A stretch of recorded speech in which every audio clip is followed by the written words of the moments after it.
What's up guys, Mike here, the Detroit Borg, and today we finally get a chance to look at the iPad Pro, Apple's largest iPad and its most powerful iOS device. It's available in three configurations, a 32GB or 128GB Wi-Fi only model at $799 or $949, or you can get the 128GB version with cellular for $1079.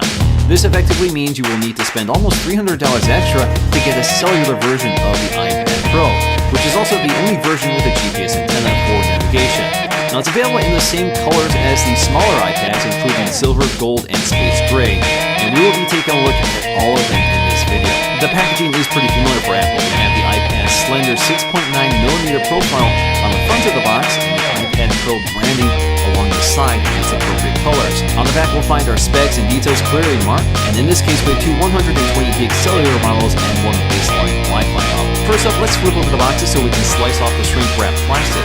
Removing all the plastic, we can flip over the boxes so we can lift the lids on all three of them. First up is Space Gray with its stealthy black bezel. Next up is Classic Silver with its bright white bezel.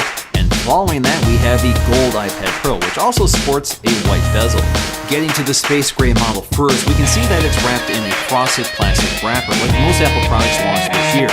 The iPad Pro feels very light for its size, and at 1.57 pounds, it's about as heavy as the original iPad. It certainly makes it much heavier than the iPad Air 2, which is a little less than a pound right now.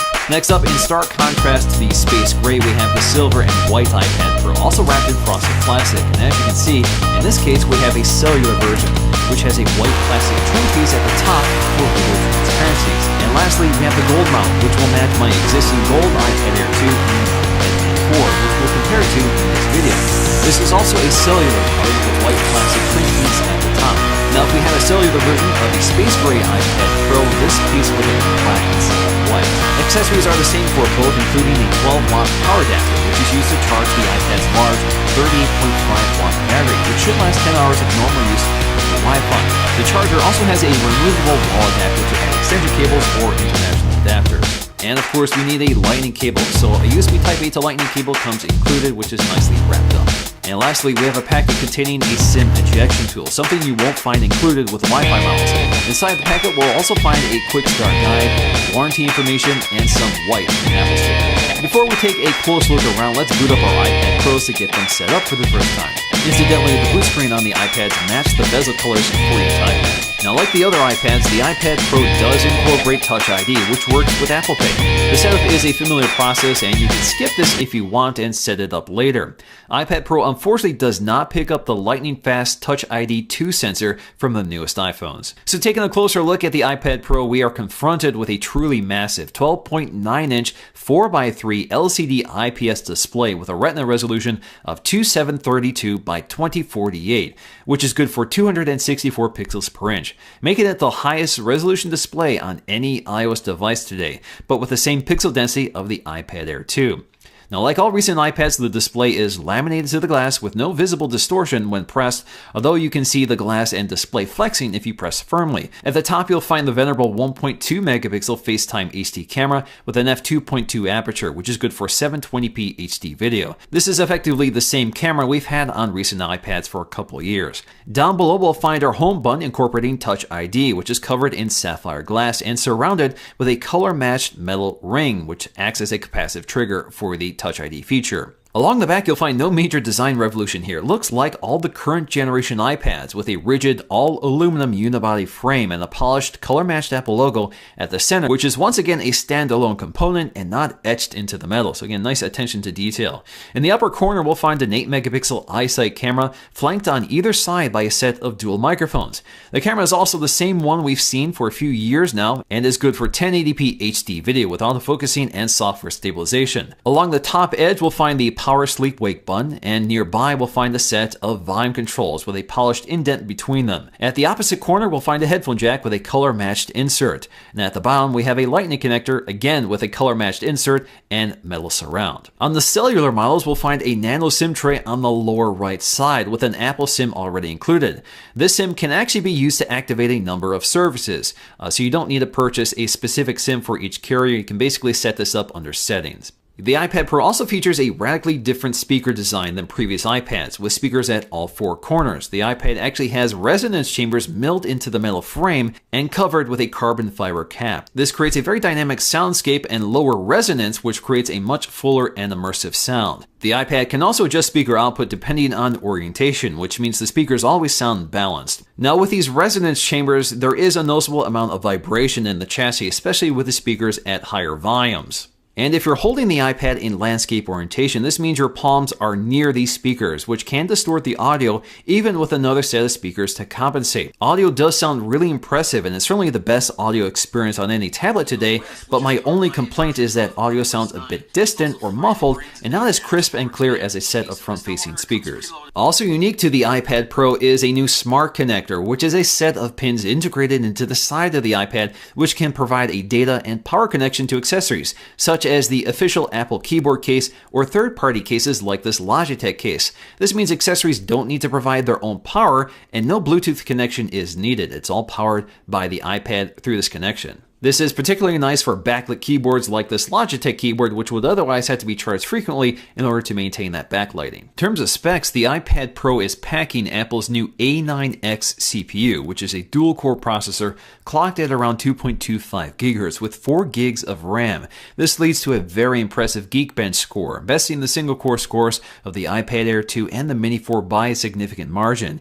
Even the multi-core score clearly beats the triple-core A8X from the iPad Air 2. And believe it or not, the iPad Pro actually bests the MacBook by 1,000 points for both the single-core and multi-core score. iOS 9 is effectively the same experience on all iPads, but the screen real estate and processing power makes effective use of iOS 9's multitasking features.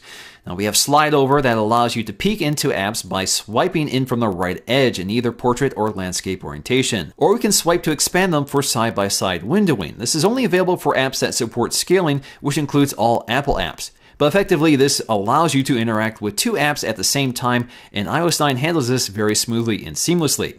Perhaps the biggest software tweak for the iPad Pro is the new software keyboard, which is nearly the same size as a full-size Apple Magic Keyboard. That's because we have this large screen to work with. Now, this new software keyboard adds a number row at the top, in addition to conventional punctuation and function keys like Caps Lock and Tab. Effectively, it's nearly identical to a classic Apple Mac keyboard with a few tweaks and omissions.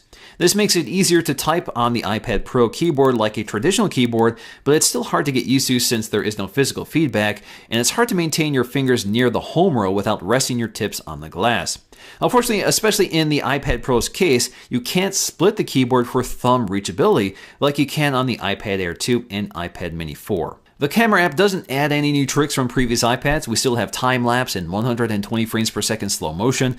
We also have video, which is still at 1080p with pretty good software stabilization, but no continuous autofocusing while recording. The still camera does have a burst mode, but no live photo feature like the new iPhones. So in terms of camera quality, once again, we have an 8 megapixel iSight camera on the back. Again, an f2.4 aperture, but if you combine that with the new A8 image processor built into the chip, we get really good results here. So images come out really clear and crisp with good exposure and color reproduction, although color tends to be a little washed out here. That's also the case on the iPad Air 2. We also have pretty impressive low light performance here, especially for a tablet. So images come out relatively clear and smooth. The camera is able to find focus fairly quickly and accurately, and we don't see a lot of that artifacting or interference that happens when overprocessing low light images.